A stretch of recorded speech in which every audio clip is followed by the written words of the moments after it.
Assalamu alaikum, welcome back. You're watching Let's Talk. We're discussing the situation in Paris and Mali. Very tragic situation indeed. We have to discuss this with us, a representative of the MCB, Mr. Talha Ahmed, and Mr. Hassan Jibati from the Malian Association. Just before we went off air, we were discussing with Talha Bhai, and he was giving us his take on the discussion which we had with a viewer who raised a number of important points. But the one thing that I'd like to just elicit from Talha Bhai is in relation to the proposed airstrikes in Syria, or certainly the part of it which is controlled by ISIS, or ISIS sympathizes with the rebels there. Would you think that airstrikes by the United Kingdom in concert perhaps with other nations, what would be the net effect of that? More lawlessness in that region. Right. And therefore more desolation people, some to the extent where taking up arms in far-flung places probably would not be an issue for them. The other issue is, whether we like it or not, at the moment these so-called extremists, violent extremists, has a physical focus where they can be. They're contained within area. Remember, ISIL hasn't made any significant gain, in fact any territorial gain, for at least a year now, and they're facing a resurgent Iraqi army as we speak. They're advancing to take ISIL on. They're facing a regrouped and rearmed Peshmergas, the Kurdish forces. They're also facing the Russian, who has got involved in the last couple of months, and Turkey is also gearing up. So they have been effectively contained in a small area. If you bomb them and effectively destroy them, you're not going to destroy all of them. What it simply means is that you will destroy their capacity to hold on to the territories, but a large number of them will still remain at large, who would be dangerous. Some of whom could come back to Britain and other countries, and that is only going to create more risk of attacks such as Paris and so on. So that is not a solution, and airstrike is not going to do that. What we also not hearing is, if we do go for airstrike and we effectively dismantle the ISIL, what do we do then? Who is going to take over those areas? When our caller was suggesting that Europe has a might to actually destroy it, I think it was alluding to the fact that maybe they did not want to obliterate it, and maybe they wanted it to foster. Which, I mean, I don't understand the logic behind what he was trying to say, because if you have the might and you don't go ahead and obliterate them, what was trying to be said? Well, I think it's a superficial, simplistic analogy to simply compare with might. Sure. Does Europe has firepower to take on ISIL? Of course it does. Yes. But firepower is not the only thing. Right. I mean, as somebody, I think yesterday somebody said to me, quoting, in fact, I received an email from a MP, a former minister, in which he said he met some Iraqis, and one of the things they said is that you can destroy them, you can create ground, but who is going to hold on to them? Let me move on to Hassan. Now, what I'd like to ask you is this. I mean, Mali is not exactly the favorite destination for holiday. Yeah. The vast majority of the public do not necessarily know the dynamics of Mali, what is going on. We know that the rebels are holding the oil fields and so forth, and over the past couple of years, the situation has been quite terrible. How would you put in a nutshell the position in Mali in terms of the dynamics in a very brief 1 minute perhaps sentences, 1 minute discourse? What I can say, the situation in Mali is still not stable. Right. So there is no security. Right. Because all the territory is not occupied by the government. It's very slow. We are coming, but it's very slow. It's only this year a school have opened in Kidal, for example.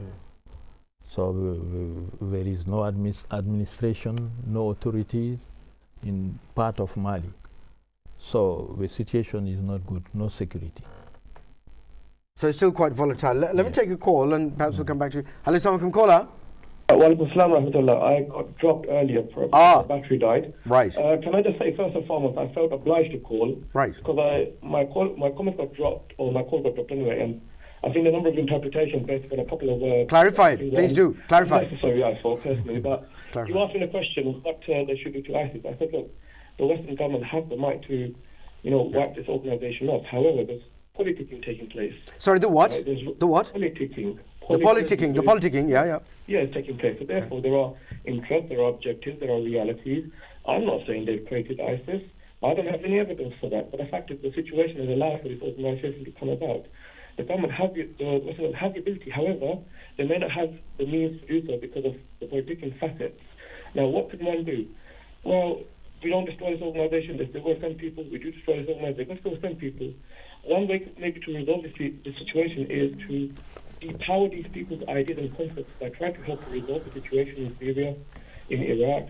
We forget Libya, right, and many other aspects of the Middle East. Egypt's going to be another hot ground in about 10 years if you let Sisi do what he's doing. Come on, in all fairness, we need to be genuine. As I said, we need to be genuine and try to assist these countries and try to bring proper democracies rather than autocracies and totalitarian states and so on and so forth. What we've created is a virus. These people are crazy. They are going to do crazy things. You can't wipe them with bombs and you can't wipe them with this. But you can try to de-idealize them in the sense that if you take the ideas, you won't allow other people to adopt their ideas. This is my point. It's an ideological war at certain points and a warfare war as well. But I mean, the kind of things you say, I mean, how do you de-idealize somebody who follows a... Let me give you an example. Yeah, go on, give it to me. Yeah. So, for instance, these people are getting support from people who think, Syria, what are the Western Syria? They're supporting Assad. Assad is killing Syrians. He killed 250,000 Syrians. If you remove Assad and you try to build a democracy there, that takes those ideas away, doesn't it? They can't say, Syria is in a messed up state, right? Because what have they got to offer? A decrepit Islamic State, which is not an Islamic state according to most scholars, which will be more barbaric than any state ever. They don't have nothing to replace those ideas with that are better. But the point is, at the end of the day, within the milieu of bad ideas, their ideas sound just bad to people. Because people are not really looking into the details. That's what I mean by breaking down their ideas and their support. Okay. Right? Why did the Sunnis support ISIS in the beginning? Because the Shias in Iraq dominated the government. Right? And then they realized, these guys are crazy, let's start killing them. Okay. Right? There are grievances there, right, which these guys are playing on. You're saying a Muslim community are taking grievances and using them. Yes, these guys are using grievances as well. But there are legitimate grievances they're using to do illegitimate acts. That's my point. It has to be a multi-pronged approach. You don't just wipe them. It's not just political. It's multifaceted, unfortunately. This is the situation I understand, because the causes and our policies were multifaceted in terms of demolishing and degrading countries, ideas, leaders, people, whatever.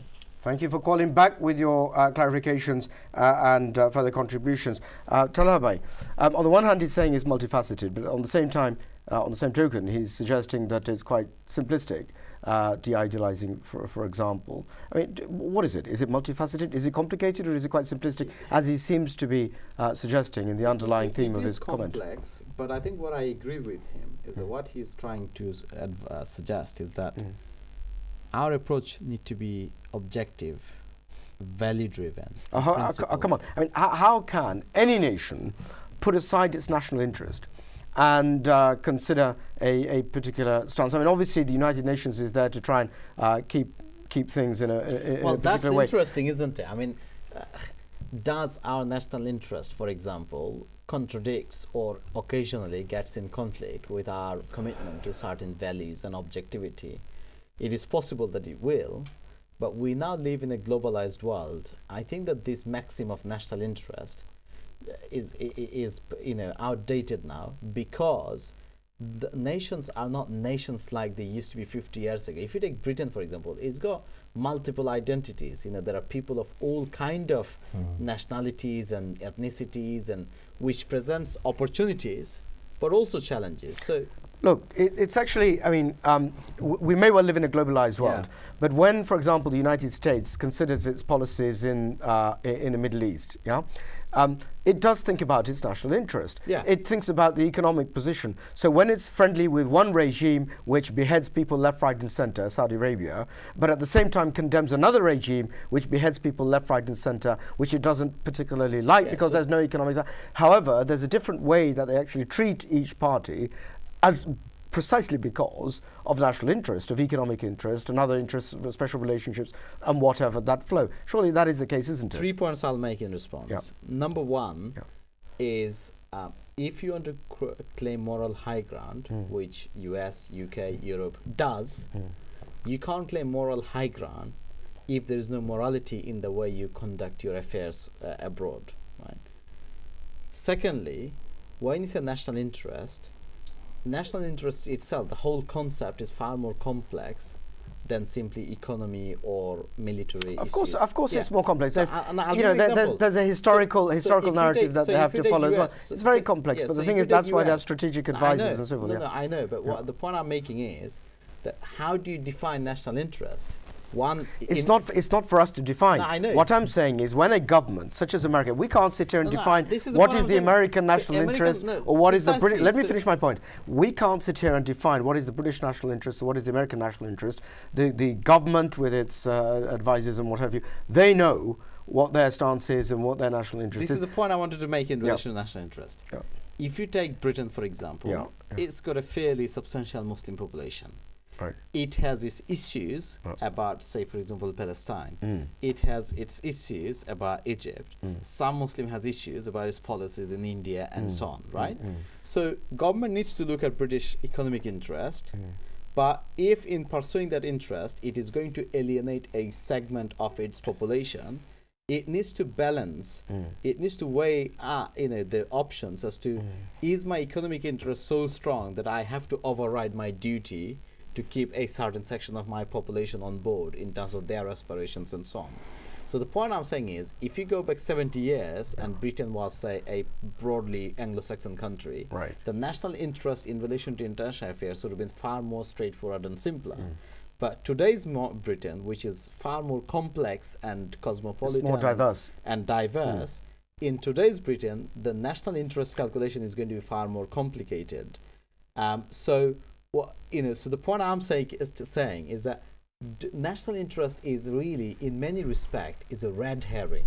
Red herring to a very large extent. Look, nobody's suggesting that national interest is not, fluid, that it doesn't move around and so forth. That may well be the case, but what I'm saying is that why on earth should a nation, when it considered its foreign policy, ignore national interest? Why should they? Why would they?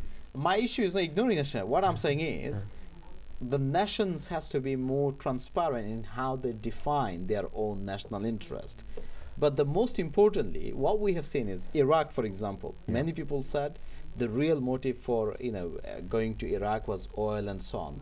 I don't know, but if it was, let's say, the price we have paid in the sense of extremism, further resources we had to allocate to deal with the fallout from Iraq, I'm not sure that really justifies, given what we have lost since the attack in Iraq, I'm not sure what we've gained is far more better than what we have lost. So, and also this idea, much of the action, if you look at the Bush-Blair administration, which is what effectively led much of what is happening today, I don't think it was so driven by national interest. I think it was more driven by an ideology, primarily a neoconservative ideology, which actually is far more dangerous in many respects. Sorry, we're talking about the Labour Party here. We're talking about Tony Blair. Precisely. I mean, if you look at the Bush-Blair, which led Sure. Tony Blair And you added the George- word conservative ideology. No, I mean neoconservative ideology, which is a very expansionist, exclusive, and in many respects Small c. divisive ideology. And it is that ideology, for example, which dominates the current government's policy in relation to counterterrorism at home. So if you look at the Prevent, Channel, and others, it essentially Look, prevent, I mean, that may well be red herring because people are suggesting that it's counterproductive. But going back to the main point here, we're talking about international politics. We had a caller who suggested it was quite simplistic. I dare say it's not. It is driven by many factors, national interest being one. And if you break that down, that has an economic factor to it. But at the same time, you have other interests from many different stakeholders.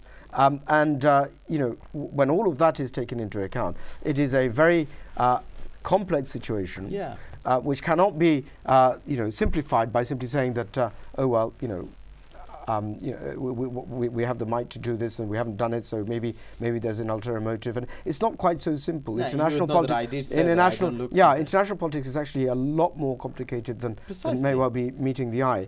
But in terms of, look, where we are, we as a Muslim community in the United Kingdom need to make sure that we do our little bit, so that we do not encourage or foster any kind of misbehavior, any kind of extremism, that we foster good relations and social cohesion. We have that responsibility. It may well be the case that we shouldn't and do not have to apologize for any behavior of other people who claim to be doing it in the name of whatever they claim to be doing it in the name of.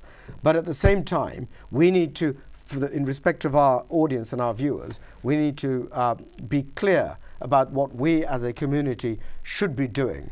Absolutely. I think, look, if you look at our mosques, for example, they've made tremendous progress over the last 10 years, but they're still not where they should be. They should be the center of social interaction in our local communities. Well, people will say you have 3 schoolgirls going away to join ISIS from Whitechapel. I mean, are we doing enough? Where are we going wrong? Yeah, well, the reason for 3 girls going could be, again, very complex. But the point I'm saying is, regardless whether they went or not. Right.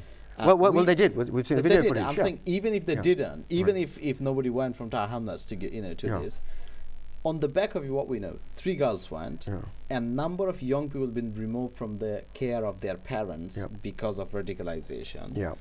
Families being put under pressure, communities coming under pressure, and we have a duty to A, support those who find themselves in the unfortunate situations such as this, B, to educate our young people so that they genuinely understand and can articulate the Islamic vision. Because at the moment, those who do go, they are brainwashed in the name of an Islamic vision. And third, we need to strengthen our relationship with the wider society. And that is actually a religious duty. We shouldn't do that just because of the situation we find it. Sure. We ought to have been doing it from the time that we came here, from the time that we put our roots in. And that is, by the way, when I say we, I don't mean just the mosques, I don't mean just the community leaders, I don't mean just active ones. I mean my mom, I mean my father, I mean my siblings, my wife, my children. We all need to do our bit, first and foremost by ourselves being true to our faith, and second, by engaging ourselves in the wider society. Thank you very much. Hassan, what would you like to see the British government do, A, in terms of anything that they can do as regards Mali, and secondly, as regards what they should be doing in the United Kingdom? As a Muslim, what would you like them to see the government do in the United Kingdom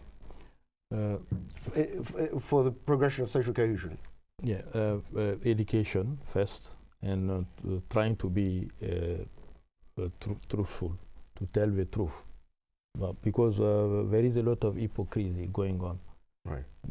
And trying to create jobs, education, and the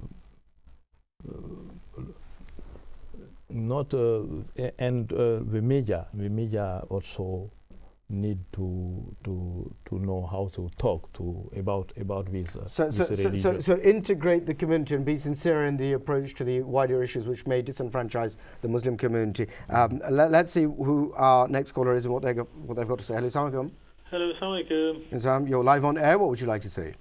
I just like to say I'm really confused with the current topic about the criminalities. Sadly used our name, but the fact of the matter is nobody has actually examined who these people are, where they are from, who is actually supporting them at preparing the acts they've committed. They may use the name Muhammad, Abdul or whatever, but in reality we don't know about the background of these people. That's number one. And all I want to say is these people are criminals, literally criminals. And that's how they should be portrayed. The issue I disagree with them is they try to attach Islam or Muslims, because none of us, throughout the length and breadth of Britain would agree to what they have committed. And we all know it. But sadly, We have no control over the politicians, the media, and therefore they are just churning out, in my opinion, hogwash about Islam and Muslims. Because can you imagine the number of people who live in Europe? If we were like those criminals, I think we would have more destructions. But majority of us, 99.999%, are law-abiding citizens who are busy as anyone else with their lives. There is no way any masjid or any madrasa which they may want to drag in. It's just a fallacy, complete false. So quite simply, like you've mentioned earlier on, we shouldn't be apologetic at all. These people are criminals. They may have our names, Islamic name or Muslim names, from a Muslim country, but they are criminals, and that's how we should look at them, treat them, and we should not give them oxygen on the media. We should avoid giving profiles to what they've done. And now, I believe the presenter mentioned earlier on 3 girls from East End went to Syria. That particular issue is totally independent, because these girls, through whatever technological means they managed to go through, but quite simply you cannot blame a community or parents, because a lot of these children do have access to various sources. Thank you very much indeed for your contribution. Very well put. Let's see who's next online. Hello, Assalamu alaikum, caller. Hello. Hello, Assalamu alaikum. You're live on air. What would you like to say? Hi. I'm a counsellor myself. I don't want to disclose my name. Right. Just quick 2 comments on this, actually. So many people have used and ill-used the Holy Book, including the Bibles in the early centuries, like for, if you remember the Catholic and Protestant and all these, and also what's happening now in Quran, people are using in the name of Islam, which we really condemn it. So when people are in top positions like the MPs and other public representatives, I would beseech to them that if they can organize such kind of their local grassroots level meeting or something with the councillor level, and let the people know what is happening in the name of Islam. Muhammad, our beloved Prophet, peace be upon him, he would never ever endorse such thing. Rather, he would also condemn with us. Thank you. Thank you very much indeed for your valuable contribution. Ladies and gentlemen, we're coming on to towards the end of this show, so I'm going to invite final words, firstly from Hassan and then from Talha Bhai. Hassan, what would you like to say very finally to our viewers, perhaps in respect of your community, the Malian community, and what is happening not only in Mali, but the community here in the United Kingdom? Yeah, generally, we need to know there is a problem. And for a solution, bombing is not a solution, and media portraying Muslim is not a solution. So we need to sit and to talk, to try to find a better way to live together, to explain our religion, and to show to these people that people carrying these attacks are just criminals, as my colleague just said. Thank you very much, Hassan. Well said. Talha Bhai, what would you like to say very finally to our viewers as regards the discussion that we've just had?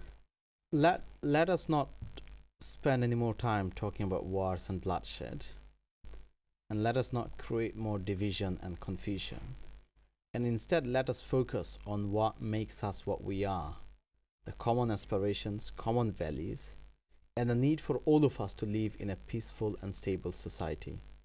And in doing that, let us all be genuine and sincere in what we say. And that is true of community, of the civil society, and the government. At the moment, I think that is missing in many quarters. Very well. Thank you very much indeed. Ladies and gentlemen, that was a take from our 2 panelists. Of course, just to briefly observe that the Ku Klux Klan did not represent Christianity despite claiming to do so, nor did the IRA represent their religion in their own efforts as to what they were considering as their duty in those awful years. Ladies and gentlemen, we've been Let's Talk. Thank you for watching. Do stay well. Keep us in your du'as. Assalamu alaikum.